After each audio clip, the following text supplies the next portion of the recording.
MP আমাদের রাজ্যসভার এবং vice chairman West Bengal Urdu academy Nadirul Haque সাহেব, আমাদের চেয়ারম্যান মাইনরিটি কমিশনের আহমেদ হাসান ইমরান সাহেব, আমাদের অত্যন্ত দক্ষ অফিসার যিনি এই ডিপার্টমেন্টের সেক্রেটারি করিম সাহেব আছেন, আমাদের চেয়ারম্যান সাহেব আছেন, ফারাদ আছে, আমাদের ডিসিরা প্রত্যেকেই রয়েছেন, আলিয়া ইউনিভার্সিটির রয়েছেন, তো গুণী ব্যক্তি। ওনাদের লেকচার নিশ্চিতভাবে শুনে আপনারা আপগ্রেডেড হবেন, কিন্তু আমি একজন সাধারণ মানুষ, খুব সাধারণভাবে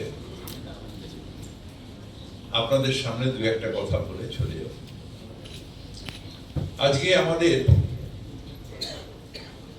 মৌলানা আবুল কালাম আজাদের 137তম জন্মদিবস। আমরা বিশ্বাস করি আমাদের ভারতের মাইনরিটিতে ভারতের অধিকার প্রতিষ্ঠা রাখার জন্য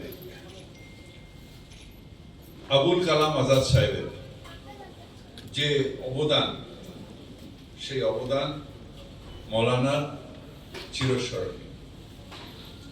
যখন স্বাধীনতা সংগ্রাম হয়েছিল, যখন আমাদের দেশটাকে একটা কনস্পিরেসির শিকার করে দেশটাকে ভাগ করা হয়েছিল,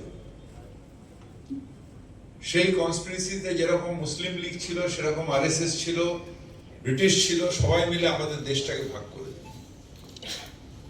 ভারতীয় মুসলিমদের সেই সময় অধিকার রক্ষার জন্য দলের মধ্যে এবং গভর্নমেন্টে যখন ফর্ম হচ্ছে, সেই সময় সব থেকে বেশি যদি কারোর অবদান থাকে, সেটা আমাদের মৌলানা আবুল কালাম আজাদ। এবং সেই সময় কংগ্রেসের মধ্যে একটা বড় চাপ ছিল, যদি ওটা ইসলামিক রাষ্ট্র হয় তাহলে এটা কেন হিন্দু রাষ্ট্র হবে না। সেই সময়